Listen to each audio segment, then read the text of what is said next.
Olha só, finalmente, depois de meses e meses de escândalos diários, a Polícia Federal do André Rodrigues, que tentou blindar o filho do Lula, tomava uísque com Vorcaro, né? Vai tomar uma ação contra o filho do presidente, o Lulinha. A Polícia Federal parece que vai intimar o Lulinha a depor. Olha que curioso, né? Se fosse qualquer outra pessoa no Brasil, já estaria presa. As conversas mostrando os contratos, as joias do Marcola, os dinheiros repassados pela Roberta Luxinger, as viagens com Careca do INSS, a tentativa de aprovar contratos do Ministério da Saúde sem licitação, da empresa do Careca. Se fosse qualquer outra pessoa, estaria presa hoje numa solitária. Mas como é o filho do presidente, o Lulinha, tem uma proteção que está girando em torno dele que é impressionante. Mas vamos lá, pelo menos a Polícia Federal decidiu, né? PF deve intimar Lulinha após concluir análise de mensagens com lobista. Conversas obtidas no celular da Roberta Luxinger mencionam reuniões de negócios e sugerem tráfico de influência no governo. Defesa questiona a veracidade dos diálogos. A veracidade está no celular da Roberta Luxinger, né, que fez Verifact, que está tudo verificado. A Polícia Federal deve intimar Lulinha para depor sobre o suposto tráfico de influência dele no governo federal. Ele é o filho mais velho do presidente Luiz Inácio Lula da Silva. A intimação para interrogatório, no entanto, só deve ocorrer após a equipe da PF analisar todo o material encontrado no celular da empresária e lobista Roberta Luxinger, amiga de Lulinha também investigada no caso. É aí que entra o André Rodrigues. O André Rodrigues trocou os delegados responsáveis pela investigação e diminuiu o contingente de agentes da Polícia Federal nessa investigação. Só para você ter uma ideia, na investigação do maior escândalo de corrupção que o Brasil já viu, do assalto aos velhinhos, tem 10 agentes da Polícia Federal. 10. O que deveria ter em torno de 30, 40, tem apenas 10 para analisar terabytes e terabytes de dados, tá? Continuando. A Polícia Federal trabalha com o esboço do cronograma sobre o caso, segundo apurou a CNN. O ponto de partida será a análise do vasto material de mensagens trocadas desde 2023 e depois as oitivas com os investigados. Medidas judiciais antes do interrogatório, porém, não estão descartadas. O que são medidas judiciais? Uma prisão preventiva, uma busca e apreensão na casa do Lulinha, que é o que está deixando o Brasil indignado. O Brasil inteiro sabe que o Lulinha roubou. Fez esquemas, usou Marcola, chefe de gabinete do Lula, Berger, Roberta Luxinger, Careca do INSS, dinheiro voando para todo lado. E até agora ninguém dessa turminha tá preso. Assim, o Careca tá preso pelo INSS, não pelo esquema do Lulinha. Roberta Luxinger foi depois, foi embora para casa. Marcola tá solto, Berger tá solto. Aí eu fico pensando, o outro lá, o Carlos Gabas, eu acho que é o da empresa que o Lulinha também fez lobby, tá solto. Por que esse povo não tá preso? Por que nós temos centenas de pessoas que não fizeram nada no Brasil, estão presas, condenadas? Um cara que doa R$500 num ônibus está condenado a 14 anos. R$500 numa vaquinha de ônibus para levar o povo para Brasília. 14 anos. Enquanto isso, o filho do Lula, que todo santo dia aparece um escândalo novo, uma informação nova desse escândalo. É um escândalo só com várias bombas, né? E até agora nada. Por que a lei para ele funciona de forma diferente que funciona para você e para mim? Eu tive busca e apreensão na minha casa porque o Alexandre de Moraes achou uma conversa no WhatsApp e ele interpretou que tinha uma escola de inglês no meu escritório político, que nunca teve. Ele mandou um policial federal paisana fazer uma investigação, viu que não tinha, mas mesmo assim, ele mandou fazer busca e apreensão na minha casa. Levou meu celular, meu computador, botou a arma na cabeça do meu filho, usando a Polícia Federal como seus jagunços pessoais. E aí eu vejo essa questão do Lulinha e fico pensando, cara, a gente não vive num país sério. Todos os dias, gente, é 300 mil de mesada, é 25 milhões de bolão, viajando com Careca do INSS, fechando contrato, a Roberta Luxinger mandando um contrato pro chefe de gabinete, o contrato da empresa do Careca. Por que o contrato da empresa do Careca com o Ministério da Saúde estaria sendo enviado para o chefe de gabinete do Lula pela Roberta Luxinger, que passava dinheiro pro Lulinha? Até quando isso é normal? André Mendonça, já tá na hora. Já tá na hora de uma prisão, de uma busca e apreensão no Lulinha. Só que não tem como, sabe por quê? Porque o Lulinha tá foragido. O futuro deles é na Suíça, mas por enquanto ele tá na Espanha. Então ele tá na Espanha para encher o bolso do dinheiro roubado, do nosso dinheiro. E aí eu acho que depois ele vai pra Suíça, que é como a Roberta Luxinger falou, né? O futuro deles é na Suíça, porque isso sim é soberania. Quer dizer que o relatório da PF prova que o Alexandre de Moraes mentiu para perseguir jornalistas? Essa é a bomba de hoje. Como se não pudesse piorar a vergonha que a nossa Suprema Corte, ou que alguns membros dessa Suprema Corte causam no Brasil. Bom, o que aconteceu recentemente? Alexandre de Moraes, durante uma sessão que não tinha nada a ver com o caso de jornalista, faz um discurso falando que jornalista investigativo não é a mesma coisa que jornalista investigado. E fala que o jornalista fazia parte de uma organização criminosa. O juiz que está julgando o caso já dá juízo de valor, condenando o que possivelmente será réu. Só que aí sai um relatório da Polícia Federal sobre justamente esse jornalista, envolvendo o escândalo aí da quebra de sigilo da fonte, onde agora Flávio Dino e Alexandre de Moraes dizem que jornalista só é quem tem diploma, uma regra que passou a existir no regime militar. Só que a Polícia Federal acabou com a festa do Alexandre de Moraes. Eu consegui os 2 relatórios da Polícia Federal da primeira etapa e da segunda etapa, tanto sobre o blogueiro como sobre a fonte. E especificamente nesse caso, no primeiro eles dizem que existem as matérias e que para isso é preciso ver se há algum tipo de perseguição. É apenas isso. No segundo, já com o produto da apreensão sobre o blogueiro, eles deixam muito claro, são 2 relatórios, tem o da inteligência, dos funcionários da inteligência e o do próprio delegado encaminhando o pedido de busca e operação sobre a fonte. E eles deixam muito claro, Camila, que não há nenhuma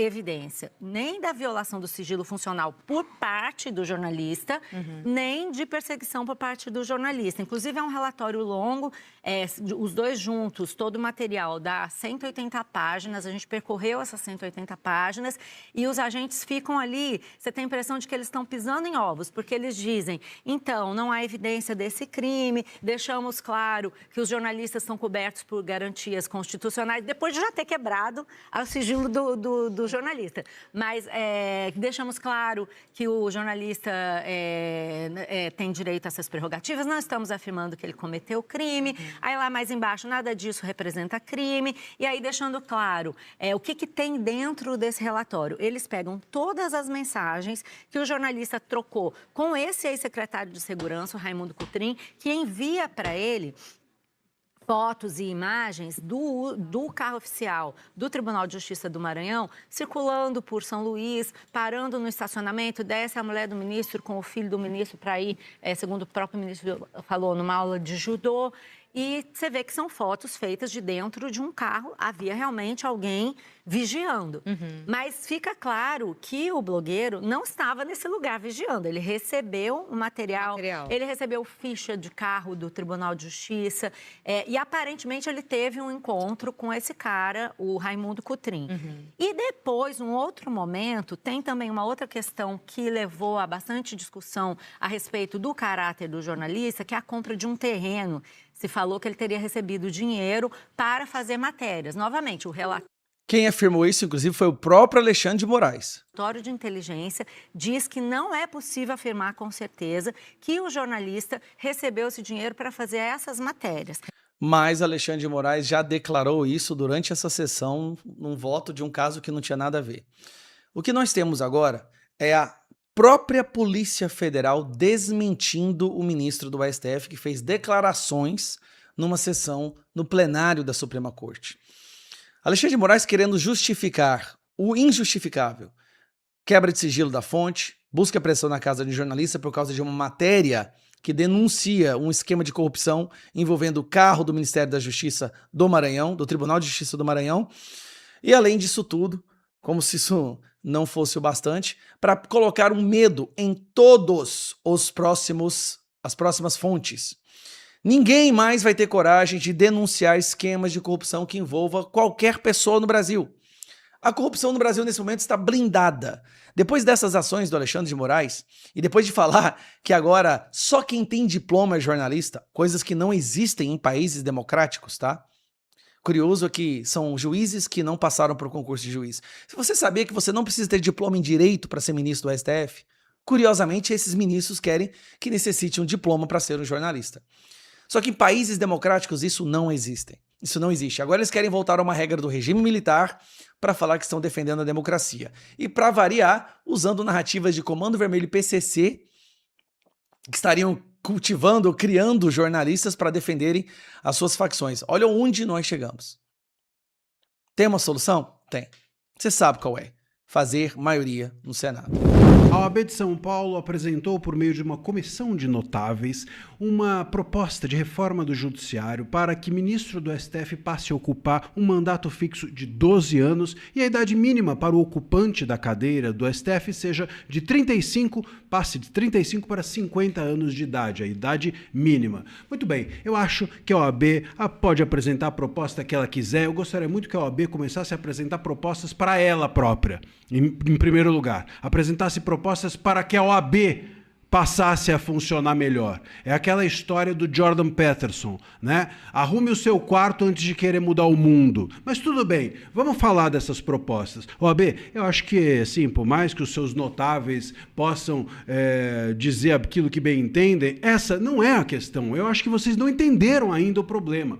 O problema não é o mandato ser de 12, de 40 anos, de 200 anos. O problema é que quem entra lá faz um estrago, porque entra desqualificado. E entra desqualificado porque vem pelas mãos de um presidente que não está interessado em melhorar o STF, e sim em fazer daquela pessoa que ele nomeia um soldado seu, um soldado político, um soldado ideológico. Coloca alguém ali para fazer política em seu nome dentro do STF. Então, se ele fica um dia, já é muito. Nessas condições. Se ele fica uma hora, já é demais. Nós estamos desde 2019 com o inquérito das fake news nos tratorando as liberdades, nos estragando as liberdades todas. Se fossem 12 anos o mandato dessas pessoas que lá estão, Moraes, Gilmar, Dino, Zanin, se eles tivessem 12 anos, nesses últimos 7 anos que nós estamos vivendo o STF, eles acabaram com tudo, estragaram a casa. Imagina, eles teriam ainda mais quantos anos pela frente se o mandato fosse de 12. Portanto, em 12 anos você estraga a instituição. Pouco importa o mandato. O que tem que mudar é a regra do jogo, é quem nomeia, é o intuito de quem nomeia. O que precisa mudar é a possibilidade de arrancar essa gente de lá quando faz o que faz. Quando deixa a toga para fazer política ou transformar o seu cargo num balcão de negócios. Que é isso que nós temos visto. É esse o ponto. 30 anos, 50, pode ter 0 anos, pode botar um bebê ali que desse jeito vai fazer mutreta lá dentro. O cara com recém-nascido no berçário, pegando a sua chupeta para tirar a liberdade dos outros. Trocando a mamadeira por, sabe-se lá pelo quê, não é? Por contratos milionários. Pelo amor de Deus, não é por aí. Essa proposta é para inglês ver. A gente tem que fazer proposta séria, no sentido de efetividade. E é isso que se espera da OAB. Se não, fiquem em silêncio.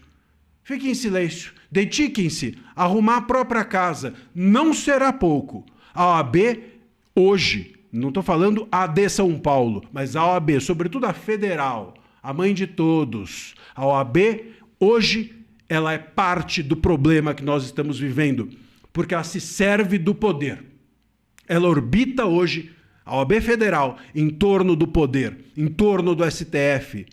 Faz parte do problema e não da solução. E por isso não consegue auxiliar na resolução do que nós estamos vendo. Porque se nós solucionarmos hoje o que acontece dentro do STF, teremos de solucionar também a OAB. Ela é acessório do problema. Ela é braço, ela é galho do problema que nós estamos vivendo dentro da corte.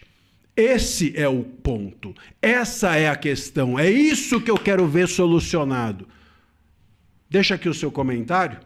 A Polícia Federal encontrou uma mensagem em que a lobista Roberta Luxinger envia a Marco Aurélio Santana Ribeiro, o Marcola, um modelo de contrato para venda de medicamentos à base de canabidiol ao Ministério da Saúde com dispensa de licitação. Na época, Marcola era o chefe de gabinete do presidente Lula. Ele confirmou a pessoas próximas que recebeu o documento, mas afirmou que não deu andamento ao caso. Roberta tentava viabilizar a venda de canabidiol ao Ministério da Saúde para distribuição pelo SUS. O negócio não foi concretizado. A informação foi divulgada pelo jornal Globo. Roberta havia sido contratada por Antônio Carlos Camilo Antunes, o careca do INSS, e teria recebido dele R$ 1.500.000 em 5 parcelas de R$ 300.000, segundo a investigação. A mensagem faz parte de uma das investigações que envolvem Roberta e Lulinha. O filho do presidente Lula é investigado em 3 inquéritos por suspeita de tráfico de influência no governo e uma das frentes apura a relação dele com Roberta. A Polícia Federal também analisa a relação entre Roberta e Marcola. Segundo a investigação, a empresária repassou dinheiro, pagou boletos e comprou presentes para o ex-chefe de gabinete. Marcola afirma que os valores repassados por Roberta somaram R$ 217.000 e que ele devolveu R$ 249.000, já com correção pela inflação. A defesa de Lulinha afirmou que vai se manifestar nos autos depois de ter acesso integral aos dados obtidos pelas quebras de sigilo. A defesa de Roberta Luxinger informou que não vai comentar o caso por causa do sigilo da investigação. E hoje, o vice na chapa de Fernando Haddad na disputa ao governo de São Paulo, Márcio França, saiu em defesa de Marcola. O ex-ministro de Lula esteve no Tribunal Regional Eleitoral de São Paulo. Ele comentou as investigações da PF sobre Lulinha e como o caso impacta nas campanhas do PT. E a gente vai conversar agora ao vivo com a nossa repórter Tauane Catan, que esteve no evento e acompanhou a fala do ex-governador de São Paulo. Muito boa noite, Tauane, seja bem-vinda. Muito boa noite, Paula, equipe do Oeste Sem Filtro, claro, toda a nossa audiência. Nós acompanhamos na manhã desta quarta-feira esse evento promovido pelo Tribunal Regional Eleitoral de São Paulo, no centro da capital paulista, um acordo entre os candidatos ao Palácio dos Bandeirantes, o governo do estado de São Paulo, para ter um compromisso com a democracia. A gente já vai detalhar um pouco mais sobre isso, mas antes, depois que aconteceu essa reunião, o vice na chapa, o candidato a vice de Fernando Haddad, Márcio França, ele deu uma palavra ali para a imprensa, foi indagado a ele se haveria algum impacto nas campanhas em razão dessa investigação em cima de Lulinha, filho do presidente Lula, e Márcio França disse que notícias ruins acontecem sempre. Ele acrescentou a respeito do Marcola, que é o Marco Aurélio Santana Ribeiro, ex-chefe de gabinete pessoal de Lula, que ele é extremamente idôneo e humilde. Vamos ver a fala do Márcio França. O Marcola em si eu conheço, posso garantir que é uma pessoa extremamente idônea e hiper simples, humilde. Seria realmente assim meio que impossível, nas condições que ele vive e que ele tem a vida dele, ter qualquer tipo de condição financeira diferente. São opções de vida que muita gente, é comum isso, a gente está andando pelas ruas e Brasília muito mais que isso, tem diversos profissionais que fazem lobby para todas as coisas possíveis, inclusive é legalizado isso, eles fazem lobby no sentido de se aproximar de pessoas que têm influência. Pois é, Paulo, apesar do Márcio França mencionar condições financeiras de Marcola, a informação que foi publicada no jornal Globo no domingo é de que, segundo a PF, Roberta Luxinger, que você já citou aqui no Sem Filtro, comprou 2 joias para Marcola, E também teve essa mensagem encontrada pela Polícia Federal que liga Marcola a essa tentativa de venda de medicamentos à base de canabidiol, ao Ministério da Saúde. Teria, então, enviado esse documento para o Marcola por dispensa de licitação. Esse evento do TRE São Paulo, que foi promovido pelo desembargador José Antônio Encinas Manfré, que preside o órgão eleitoral, teve como objetivo tratar de temas relacionados ao processo eleitoral, uma forma de compromisso ali de cada candidato para evitar desinformação durante esse período. Paula, volto com você. Tauane Catan, direto da Avenida Paulista, trazendo as informações para a gente. E logo mais, às 8 horas da noite, Tauane Catan também comanda o clube de membros. Vai ter uma entrevista exclusiva com o economista Ubiratã Iório. Estaremos aí na audiência. Tauane, boa noite para você, bom trabalho, até uma próxima. Obrigada.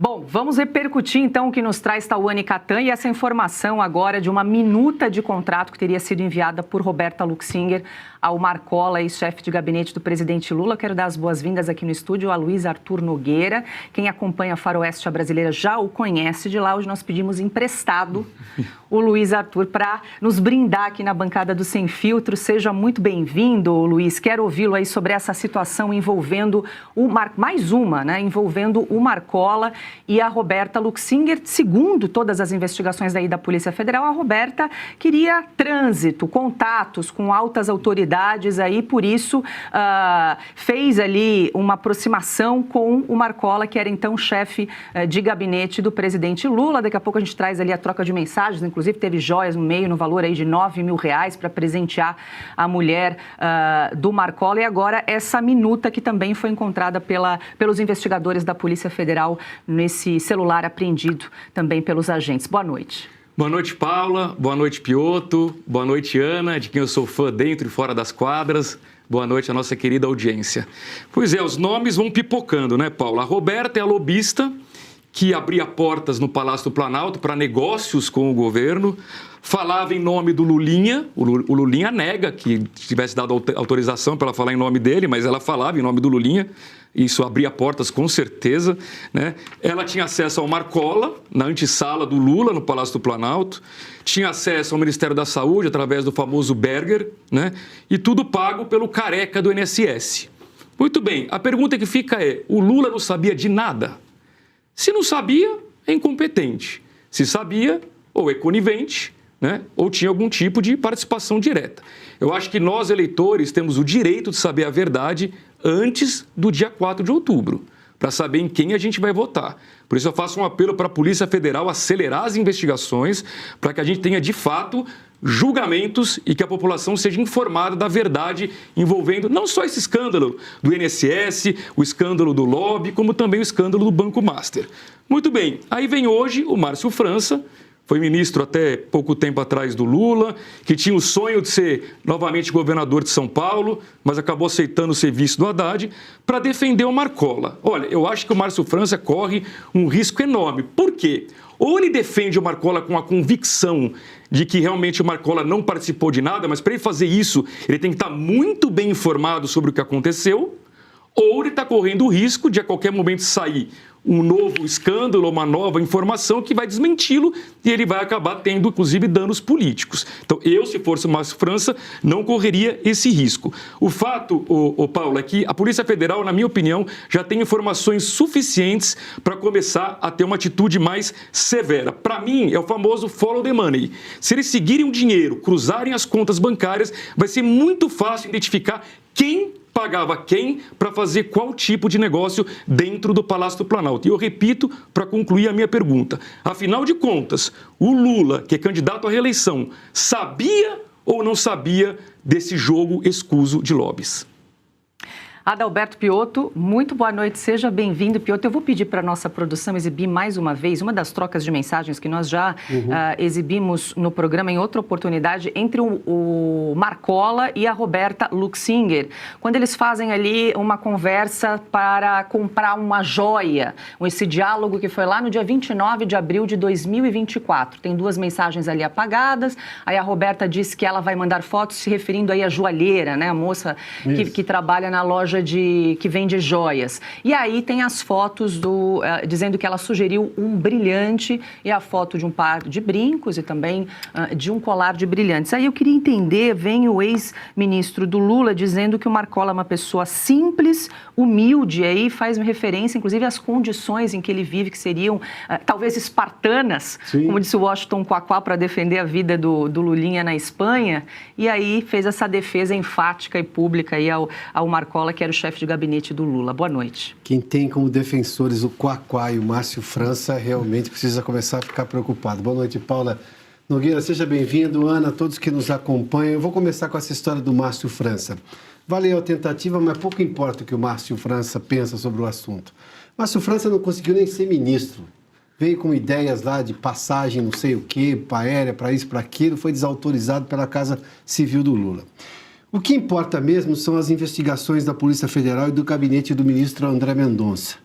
E lá tem essa questão das joias, o repasse de dinheiro ao Marcola, que depois ele disse que devolveu. Mas a pergunta é por que recebeu 250 para depois devolver, com juros e correção monetária? Precisa parar de falar correção monetária, que já não se usa muito essa história. Tráfico de influência, está muito claro. Aliás, o Marcola, como mencionou Nogueira, era o principal assessor do Lula. E cujo Lulinha, obviamente, por ser filho do homem, tinha acesso muito rapidamente ali. A gente vai falar mais desses acessos todos ao Palácio do Planalto. Tem agora essa história do contrato, nota fiscal. Quando você falou, vou mostrar as mensagens, pensei que ia ser aquela da Suíça. Nós somos Suíça. Nosso futuro é a Suíça. Nosso futuro é na Suíça, né? É o que demonstra a pretensão.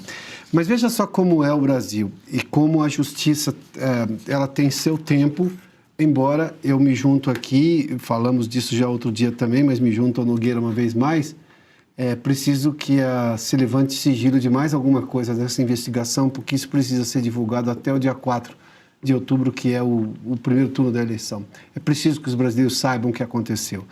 Nós temos hoje a seguinte realidade: o filho do Lula, o Lulinha, o filho do presidente da República, que quer concorrer à reeleição, é hoje investigado num escândalo de roubo de aposentados e que tem uma amiga que tinha lá uma relação com ele, uma lobista para ter tráfico de influência e ter acesso ao governo, para vender, por exemplo, o Ministério da Saúde, remédios à base do princípio ativo da maconha.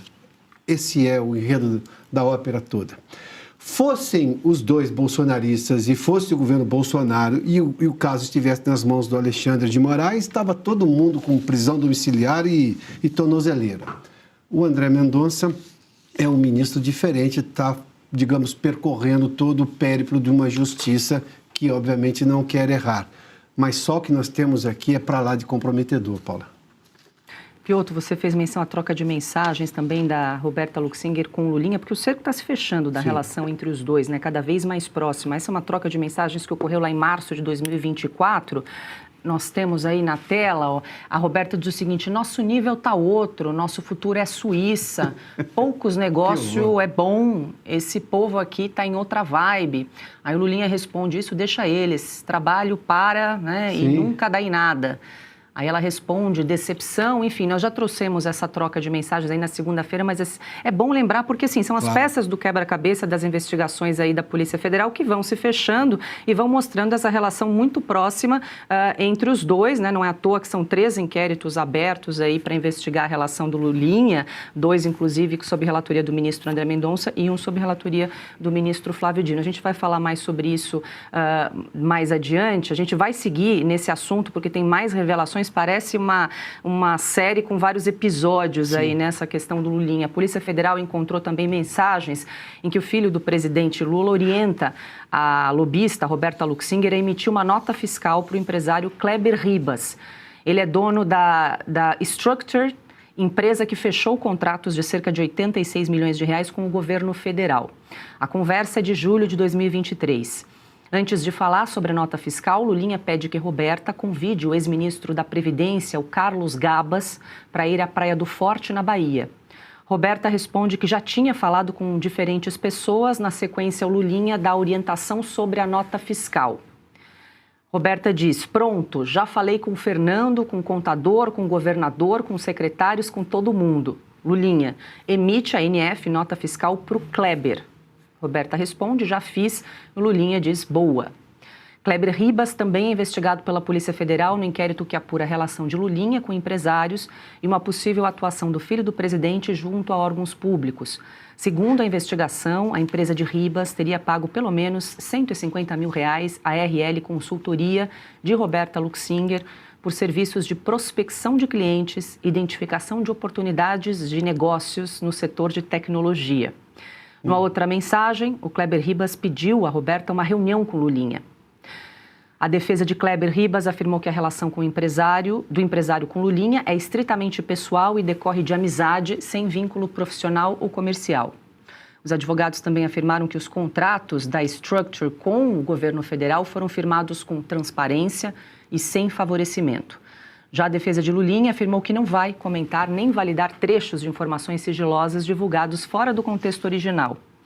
O advogado de Roberta informou que não vai comentar o caso por causa do sigilo do inquérito. Durante um encontro com empresários em Brasília, o candidato a vice-presidente na chapa de Flávio Bolsonaro, Alfredo Gaspar, que foi relator da CPMI e do INSS, disse que a Polícia Federal vai prender os envolvidos. Roberta Luxas, Lulinha, Marcola e Suedberg Barbosa, com certeza não serão apenas investigados nem indiciados, serão denunciados e presos. Participaram de uma quadrilha de corrupção no governo Lula. O gabinete presidencial está manchado com a lama da corrupção. E Lula não tem como dizer que não sabia. Pois é, Luiz, é aquilo que você falou, né? Precisa dar andamento a todas essas investigações, porque ainda está em fase inicial, eles não foram denunciados, ainda não são réus, tem um longo período, essa é a fase ainda que a Polícia Federal está coletando as provas, realizando as investigações para realizar depois a denúncia, né, contra esses investigados. E agora mais um capítulo do Lulinha orientando a Roberta Luxinger a emitir nota fiscal para o empresário, que também é alvo de uma investigação da Polícia Federal. Verdade, Paulo. Eu queria, em primeiro lugar, começar aqui elogiando o Lulinha, que se preocupou em emitir uma nota fiscal, quer dizer, para pagar imposto. Parabéns, hein, Lulinha? Ó, tá colaborando com a Receita Federal, que quebrou o recorde de arrecadação. Ó, se não fosse você, o governo Lula não teria arrecadado tanto, hein? Bom, Paula, o que esse caso traz à tona para mim?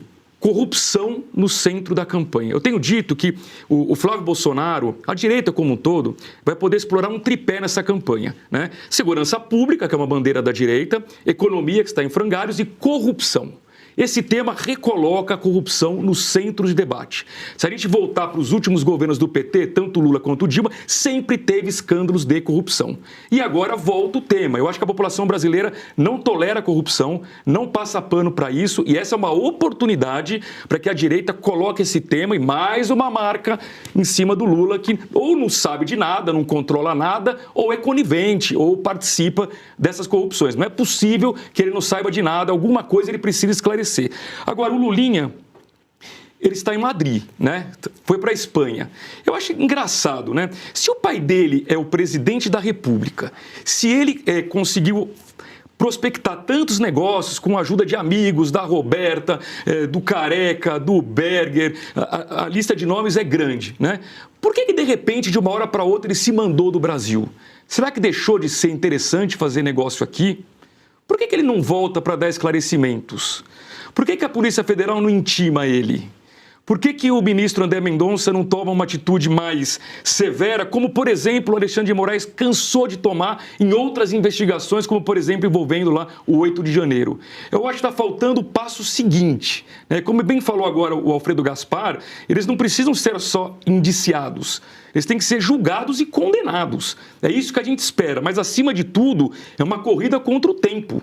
Nós precisamos que isso acelere para que a verdade venha à tona antes do dia 4 de outubro. Caso contrário, a população vai votar sem saber a verdade. E ela precisa saber a verdade, porque eu prefiro acreditar que, se a verdade vier à tona, se mais uma mancha claríssima de corrupção ficar sobre o governo Lula, tenho certeza de que ele vai perder votos. Talvez uma perda suficiente para ele, de fato, perder a eleição. Deixa eu dar as boas-vindas também a Ana Paula Henkel. Muito boa noite.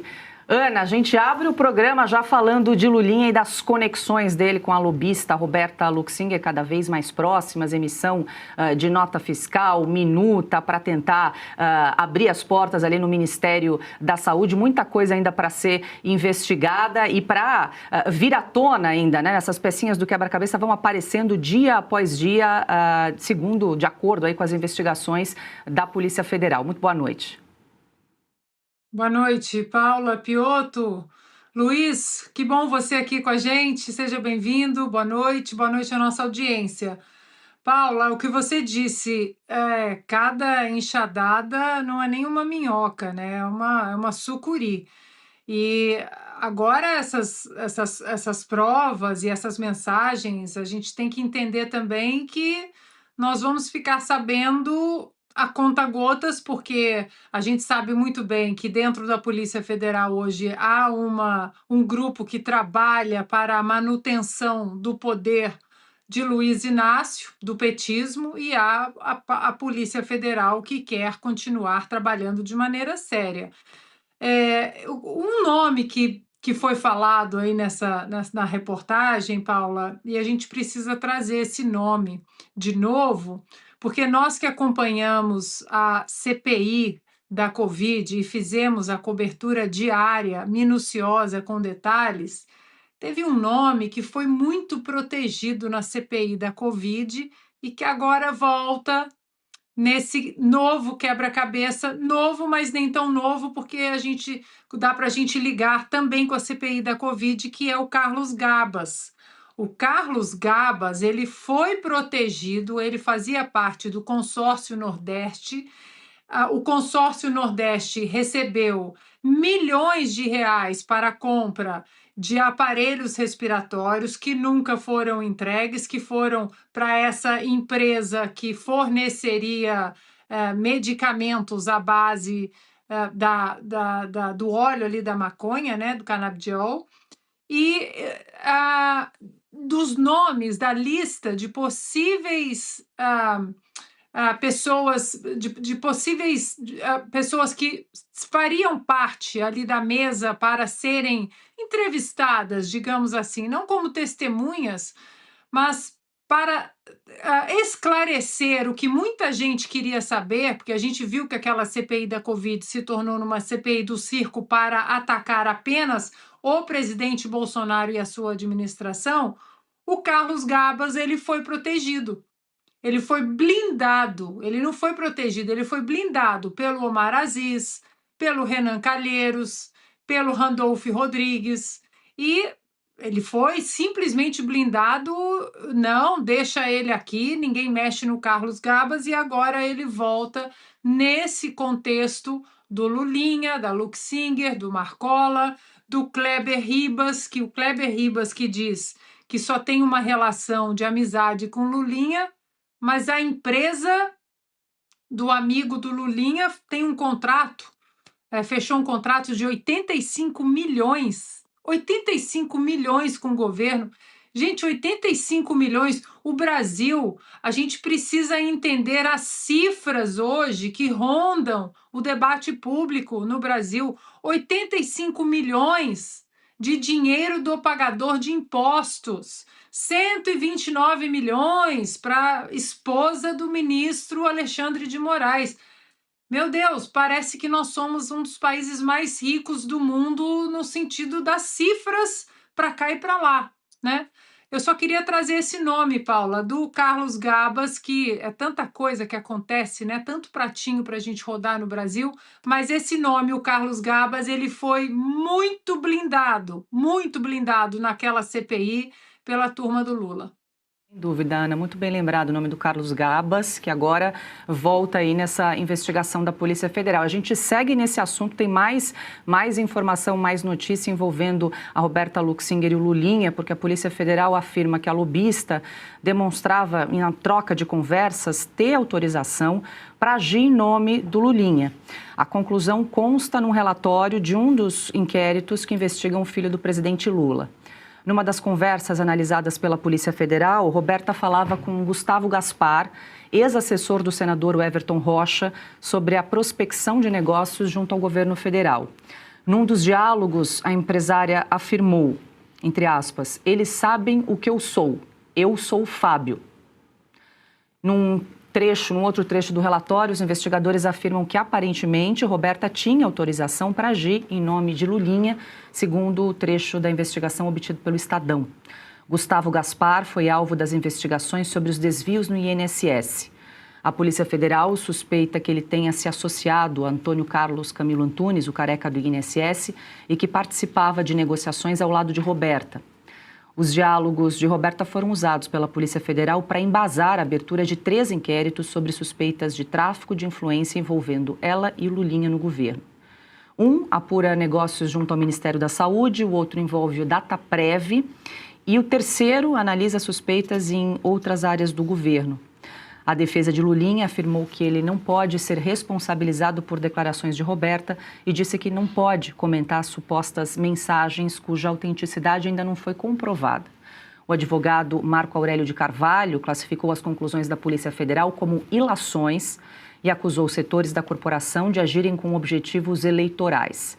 A defesa de Roberta afirmou que a divulgação de informações de um inquérito sigiloso não ajuda a investigação e cobrou do Ministério da Justiça a apuração dos supostos vazamentos. Piotr, mais aí um indício que a Polícia Federal descobre nessa troca de mensagens, que a Roberta teria uma procuração, vamos dizer assim, para agir em nome do Lulinha.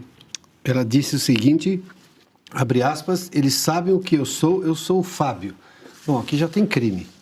E se é uma declaração, está lá, está escrito, então já tem crime aqui. Mas não é só esse é o menor dos crimes. O crime é o que ela fazia com essa influência. E esse é o ponto. Veja que agora já começa a ter alguma briga de advogados. O advogado Lulinha disse, ele não tem nada a ver com isso, ele não pode ser responsabilizado por ela usar o nome dele. Daqui a pouco ela vai se incomodar com esse tipo de coisa. O advogado dela vai falar, peraí, vou ficar... Aliás, foi a própria Roberta Luxinger que disse tempos atrás que não ia cair sozinha ou algo que o valha neste sentido, incomodada justamente com a situação e a investigação. Ela continua no Brasil, acho que ela mora em Brasília ainda, né? Ela está no Brasil. O Lulinha já, digamos, abandonou por esse aspecto. O casal dos negócios, eu estou falando dos negócios, né? Só neste sentido, já parece que está bem apartado. É importante que a polícia traga mais essas informações, que sejam divulgadas mais, porque, obviamente, daqui a pouco, cada uma das defesas vai querer cuidar só do próprio cliente. E aí começa, obviamente, um mostrar para o outro que tem uma série de problemas. E com isso, obviamente, as investigações ganham. O que nós temos aqui é uma sucessão de crimes. Crime de tráfico de influência, poderoso. A história do Marcola, que nós citamos um pouco antes, que é exatamente o assessor do Lula. Ele era tão importante que ele foi deslocado do gabinete do Lula recentemente para ser o coordenador da campanha do Lula, agora a reeleição. Vieram os escândalos, o nome dele apareceu e aí o afastaram. Mas não quer dizer que ele não tem muita coisa que contar. E tem muita coisa que contar. A própria Roberta precisa ser chamada a dar depoimento. A Polícia Federal está fazendo essa investigação para justamente ter mais indícios de o que perguntar e, obviamente, fechar o cerco. Agora, eu acho que já tem coisas aqui que poderiam, digamos, se antecipar. A Polícia Federal precisa dar um passo mais forte. Lá atrás houve uma conclusão que a polícia só iria andar com essa história depois da eleição, que não haveria tempo. Não dá. Ou foi, digamos, para despistar, dada a pressão que o gabinete do ministro André Mendonça e, sobretudo, a Polícia Federal, que está fazendo um trabalho de Estado, neste caso, sofre da própria corporação e do governo, que, digamos, tomou a polícia para si, mas uma parte continua trabalhando como Polícia Federal e sim uma instituição de Estado, ou a Polícia Federal precisa realmente acelerar. Mas a gente está vendo alguns indícios aqui de que ela está trabalhando sim. Isso já são sinais de que o trabalho está avançando bem mais rápido do que se imaginava com aquela declaração de tempos atrás. Ainda falando do Lulinha, ele esteve pelo menos 18 vezes no Palácio do Planalto desde 2023. Os registros foram obtidos por meio da Lei de Acesso à Informação pelo portal Metrópolis. O filho do presidente Lula é investigado nos 3 inquéritos da Polícia Federal por suspeita de tráfico de influência no governo. Os registros mostram que Lulinha esteve no Palácio do Planalto em 15 dias diferentes entre junho de 2023 e janeiro de 2025. As visitas duraram de 19 minutos a mais de 4 horas. Somadas, as permanências chegam a 23 horas e 26 minutos. Os dados foram fornecidos pelo Gabinete de Segurança Institucional da Presidência. O GSI informou que não registra os locais nem os motivos das visitas. Procurada, a defesa de Lulinha afirmou que ele foi ao Palácio do Planalto para visitar amigos e o pai. O advogado Marco Aurélio de Carvalho disse que Lulinha nunca tratou de assuntos do governo durante essas visitas. A Secretaria de Comunicação da Presidência afirmou que as visitas tiveram um caráter estritamente privado, não envolveram assuntos relacionados à administração pública e não produziram desdobramentos administrativos. Luiz Arthur Nogueira, 18 vezes em 2 anos e meio aí, o Lulinha frequentou o Palácio do Planalto para visitar o pai, os amigos. Para falar sobre o quê? Pois é, pelo menos 18 vezes. Eu imagino que tenha sido muito mais. Fora as visitas no Palácio do Alvorada, né? Onde o Lula mora, segundo ele, de forma desumana, né? Desumano morar no Palácio do Alvorada. Agora, Paula, se teve encontros que duraram mais de 4 horas, teve reunião. Ninguém vai fazer uma visita que dura mais de 4 horas se não houver uma grande reunião envolvida ali. E a gente nunca vai saber a verdade, o que foi de fato conversado nessas reuniões. que é muito estranho? Obviamente que é muito estranho. Há pouco você lia a notícia de que a Roberta falava em nome do Lulinha, né? Eu sou o Lulinha, eu sou o Fábio. Obviamente que ela usava o crachá dele para abrir portas, isso é óbvio. Ele alega que nunca autorizou. Ora, alguém imagina que ele teria dado uma procuração com assinatura registrada em cartório para ela falar em nome dele? Óbvio que não.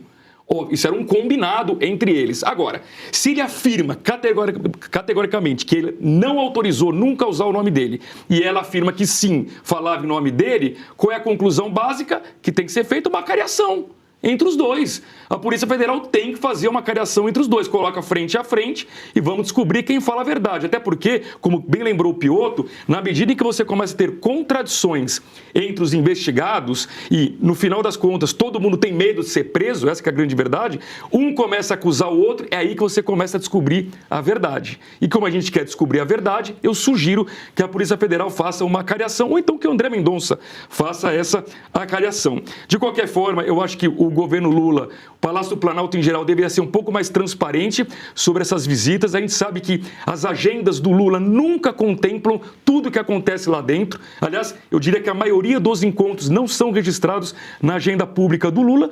Por quê? Não sabemos. Aliás, transparência nunca foi a marca registrada do governo Lula. Deixa eu ouvir a Ana também sobre essas visitas do filho do presidente ao Palácio do Planalto. Isso é o que informa o gabinete institucional, Ana. 18 visitas, tem ali alguns locais que o filho do presidente visitou. E tem também essa questão da Roberta Luxinger ali, que é como a gente fala, né, a carteirada, né? Eu sou o Fábio, numa das trocas de mensagens, mostrando que ela tinha ali tráfego, né, dentro do Palácio do Planalto. Não apenas trânsito, mas parece que tinha uma influência muito grande também sobre o filho do presidente da República. E lembrando que o braço direito do presidente da República, o Marcola, chefe de gabinete, ele também está nesse quebra-cabeça todo que envolve o Lulinha, a Luxinger e agora outros, né?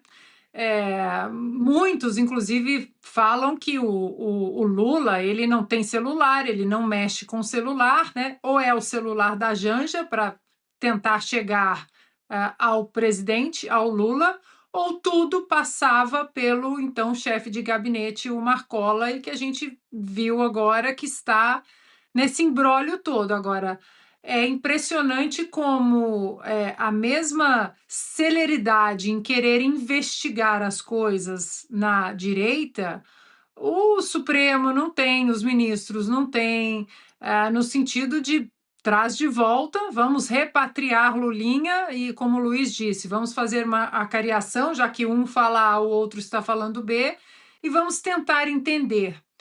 E lembrando que o próprio Lula disse que se houvesse alguma coisa a ser esclarecida em relação ao filho, que ele cobraria do filho transparência, que ele cobraria do filho a presença diante da Polícia Federal em relação a qualquer investigação. Então, estamos esperando, Lula, o senhor mais uma vez chamar o filho para que ele volte para o Brasil, que ele pare de se esconder na Espanha, que ele volte para o Brasil para prestar esses esclarecimentos agora com uma vasta lista de visitas, 18 vezes desde 2023, e reuniões bastante estranhas que duraram até 4 horas. Piotto, só para trazer a declaração do Marco Aurélio de Carvalho, que é advogado do Lulinha, que é daquele grupo Prerrogativas, né? Ele disse o seguinte sobre essas visitas do Lulinha ao Palácio. Qual é o problema? Honestamente, ele nunca tratou de nenhum tema. Ele é amigo de muita gente, a exemplo do secretário do presidente, o Marcola.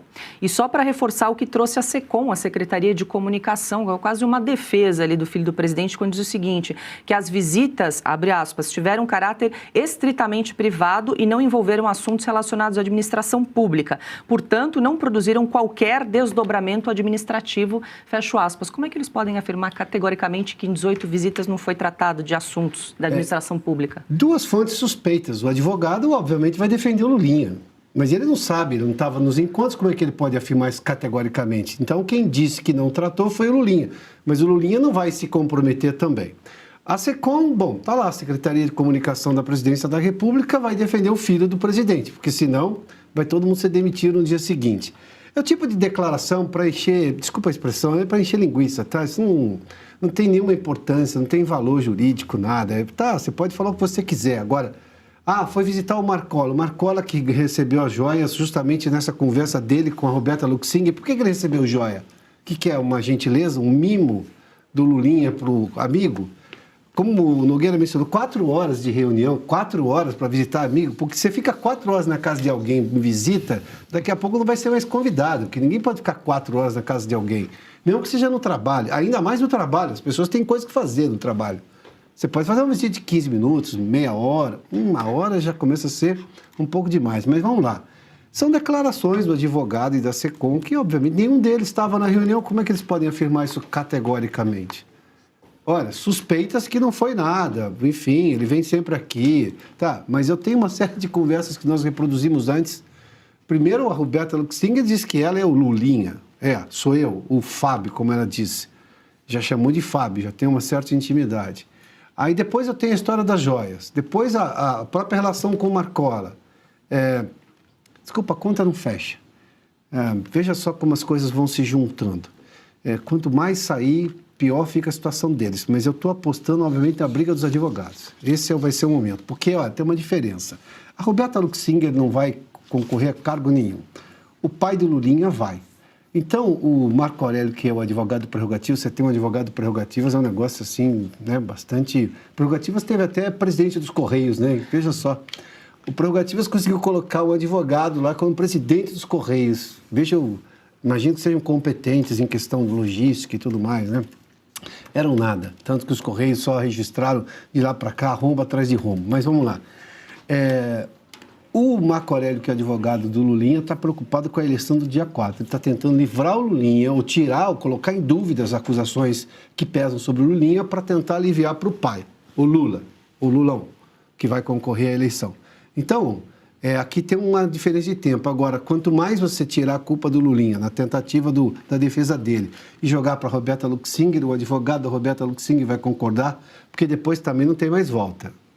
Não dá, nenhum deles consegue se safar dessa. Basta ver que o que a polícia tem mostrado aí, essas informações da polícia são muito pesadas, de uma relação ali, de um conluio para tentar fazer tráfico de influência e ter vantagens dentro do governo. É essa a linha de investigação da Polícia Federal e as evidências corroboram. Ô Piotr, você com toda a sua experiência, você acha que já houve o seguinte diálogo entre o Lula e o filho dele? Tipo assim, de pai para filho mesmo, por telefone. Ô filho, me fala a verdade, assim, até onde você está metido nessa confusão toda? Porque acho que a pior coisa para o Lula vai ser ser pego de surpresa sobre algo que eventualmente o Lulinha não contou nem para ele. Será que já houve esse diálogo de pai para filho ou nem o Lula sabe o tamanho da encrenca que o Lulinha pode estar metido? Novas revelações da Polícia Federal colocam o Palácio do Planalto no centro de uma grave crise política. Mensagens encontradas em celulares apreendidos mostram que a lobista Roberta Luxinger negociava contratos de medicamentos com dispensa de licitação e repassava valores e presentes a assessores do governo. O nome de Fábio Luiz Lula da Silva, o Lulinha, surge citando orientações para a emissão de notas fiscais a empresários com contratos milionários no governo federal. Além disso, registros oficiais indicam que Lulinha esteve no Palácio do Planalto pelo menos 18 vezes, em encontros que duravam horas. Enquanto defensores alegam amizade e visitas privadas, parlamentares e analistas exigem celeridade nas investigações e a responsabilização de todos os envolvidos. A pressão aumenta sobre as autoridades para que os depoimentos e acareações ocorram antes do processo eleitoral. Agradecemos a você que acompanhou este relatório até o final. Para não perder nenhum desdobramento desta e de outras notícias do cenário nacional, inscreva-se no canal, ative o sininho de notificações e deixe o seu like. Sua participação é fundamental.